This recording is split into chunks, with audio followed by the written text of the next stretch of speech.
Hello everybody and welcome. In this video I will show you how to pair your headphones Powerbeats Pro with your PC.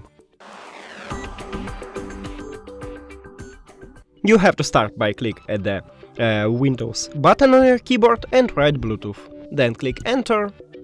Make sure that your Bluetooth is turned on and then click Add Device. Choose Bluetooth. Now open the charging case.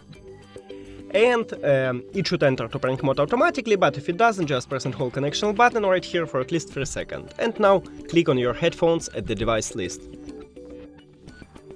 And then click Done. And we did it! Thank you for watching this video. If you found it helpful, please consider subscribing to the channel and leave the like on the video. It's really important to us. See you later!